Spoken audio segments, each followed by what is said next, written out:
ഉൽപ്പത്തി പുസ്തകം 6-ാം അധ്യായം. മനുഷ്യൻ ഭൂമിയിൽ പെരുകി തുടങ്ങി.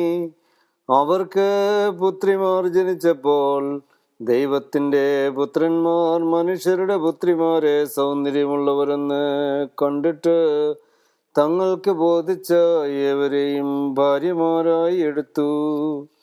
അപ്പോൾ യഹോവ, മനുഷ്യരിൽ എൻ്റെ ആത്മാവ് സദാകാലം വാദിച്ചു കൊണ്ടിരിക്കുകയില്ല. അവൻ ജഡം തന്നെയല്ലോ, എങ്കിലും അവൻ്റെ കാലം 120 സംവത്സരമാകുമെന്ന് അരുളി ചെയ്തു. അക്കാലത്ത് ഭൂമിയിൽ മല്ലന്മാരുണ്ടായിരുന്നു. അതിൻ്റെ ശേഷവും ദൈവത്തിൻ്റെ പുത്രന്മാർ മനുഷ്യരുടെ പുത്രിമാരുടെ അടുക്കൽ ചെന്നിട്ട് അവർ മക്കളെ പ്രസവിച്ചത് ഇവരാകുന്നു പുരാതന കാലത്തെ വീരന്മാർ, കീർത്തിക്കപ്പെട്ട പുരുഷന്മാർ തന്നെ. ഭൂമിയിൽ മനുഷ്യന്റെ ദുഷ്ടത വലിയതെന്നും അവന്റെ ഹൃദയവിചാരങ്ങളുടെ നിരൂപണങ്ങളൊക്കെയും എല്ലായ്പ്പോഴുമുള്ള ദോഷമുള്ളതത്രേ എന്ന് യഹോവ കണ്ടു. താൻ ഭൂമിയിൽ മനുഷ്യനെ ഉണ്ടാക്കൊണ്ട് യഹോവ അനുദപിച്ചു. അത് അവന്റെ ഹൃദയത്തിന് ദുഃഖമായി. താൻ സൃഷ്ടിച്ചിട്ടുള്ള മനുഷ്യനെ ഭൂമിയിൽ നിന്ന് നശിപ്പിച്ചു കളയും. മനുഷ്യനെയും മൃഗത്തെയും ഇഴജാതിയെയും ആകാശത്തിലെ പക്ഷികളെയും തന്നെ. അവയെ ഉണ്ടാക്കുകൊണ്ട് ഞാൻ അനുദപിക്കുന്നുവെന്ന് യഹോവ അരുളി ചെയ്തു. എന്നാൽ നോഹയ്ക്ക് യഹോവയുടെ കൃപ ലഭിച്ചു. നോഹയുടെ വംശപാരമ്പര്യം എന്തെന്നാൽ, നോഹ നീതിമാനും തൻ്റെ തലമുറയിൽ നിഷ്കളങ്കനുമായിരുന്നു. നോഹ യഹോവയോടുകൂടെ നടന്നു.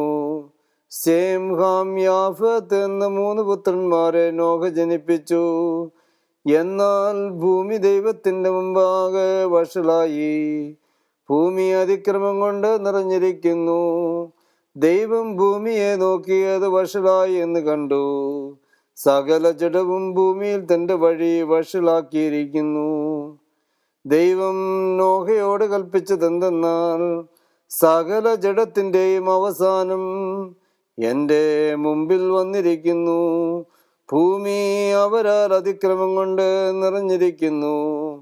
ഞാൻ അവരെ ഭൂമിയോടുകൂടി നശിപ്പിക്കും. നീ ഗോഫർ മരം കൊണ്ട് ഒരു പെട്ടകമുണ്ടാക്കുക. പെട്ടകത്തിന് അറകൾ ഉണ്ടാക്കി അകത്തും പുറത്തും കീൽ തേക്കണം. അതുണ്ടാക്കേണ്ടത് എങ്ങനെയെന്നാൽ, പെട്ടകത്തിൻ്റെ നീളം 300 മുഴം, വീതി 50 മുഴം, ഉയരം 30 മുഴം. പെട്ടകത്തിന് കിളിവാതിൽ ഉണ്ടാക്കണം. മേൽ നിന്ന് 1 മുഴം താഴെ അതിനെ വയ്ക്കണം. പെട്ടകത്തിൻ്റെ വാതിൽ അതിൻ്റെ വശത്തെ വെക്കണം. താഴത്തെയും 2-ാമത്തെയും 3-ാമത്തെയും തെറ്റായി അതിനെ ഉണ്ടാക്കണം. ആകാശത്തിൻ കീഴിൽ നിന്നും ജീവശ്വാസമുള്ള സർവ ജഡത്തെയും നശിപ്പിപ്പാൻ ഞാൻ ഭൂമിയിൽ ഒരു ജലപ്രളയം വരുത്തും. ഭൂമിയിലുള്ളതൊക്കെയും നശിച്ചു പോകും. നിന്നോടോ ഞാൻ ഒരു നിയമം ചെയ്യും.